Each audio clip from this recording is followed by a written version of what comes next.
Nous sommes en compagnie de Christian Gémenez, président de Diamant Bleu Gestion. Donc avant de parler du fonds Diamant Bleu LFP, parlez-nous un petit peu de vous. Quel a été votre parcours? Bon, brièvement, moi je suis un cas un peu particulier puisque je suis normalien, agrégé d'économie, et donc j'ai commencé par enseigner à l'université avant de m'orienter vers la banque, puis l'assurance, puis la gestion d'actifs, ce que j'ai fait durant toutes les phases qui précédaient, notamment dans l'assurance, puisque j'étais au directoire d'Écureuil Vie, et vous savez, l'assurance vie, c'est largement de la gestion d'actifs. Et donc, à l'occasion de l'absorption d'Écureuil Vie par la CNP, je me suis jeté dans le bain entrepreneurial en créant Diamant Bleu en 2008 avec la Française des Placements.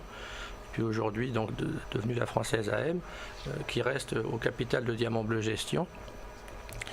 Et donc, mon parcours, c'est un parcours, je dirais, à la fois universitaire d'abord, d'investisseur institutionnel et maintenant de gérant pour compte de tiers. Très bien. Diamant Bleu Gestion avec ce fonds que vous gérez, donc Diamant Bleu LFP. Dites-nous-en un peu plus. Fonds mixte, flexible, sur les actions internationales. Pas tout à fait. La spécialité de Diamant Bleu Gestion, c'est la gestion flexible pilotée par les risques. Et quand on dit gestion flexible, en l'occurrence à la base, c'est de la gestion diversifiée, même si on fait aussi de la gestion action depuis quelques années. Donc, gestion flexible pilotée par les risques. Alors, le fonds Diamant Bleu LFP, lui, est 100% zone euro.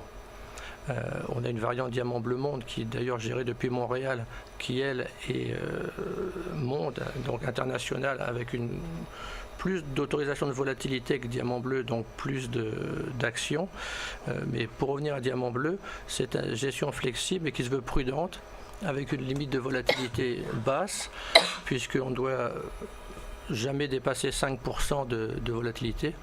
En tout cas, en moyenne, sur 52 semaines glissantes, il faut toujours être en dessous de 5% de volatilité.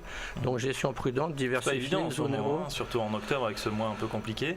Comment vous avez réussi à préserver les 5% de volatilité? Vous avez réduit l'allocation à ce moment-là? Si vous voulez, c'est de la gestion diversifiée, donc il y a une poche monétaire, proche de zéro en ce moment évidemment, ça va sans le dire, une poche obligataire, un peu de convertible, des actions. Donc dès l'instant que c'est une gestion diversifiée, en fait on gère la volatilité en dosant, je dirais, la poche action, qui de fait est souvent autour de 20%. Alors par rapport à ce qu'on a fait en octobre, donc il y a eu ce creux de marché, on va dire mi-octobre. Eh bien, nous, on a profité de ce creux pour renforcer un tant soit peu l'allocation action. Et alors qu'en régime de croisière, on est souvent autour de 20% d'actions. Là, en ce moment, on est plutôt à 30-35. Donc, ça reste de la gestion prudente, mais on est un peu dans la zone haute de ce qu'on peut avoir comme action en portefeuille.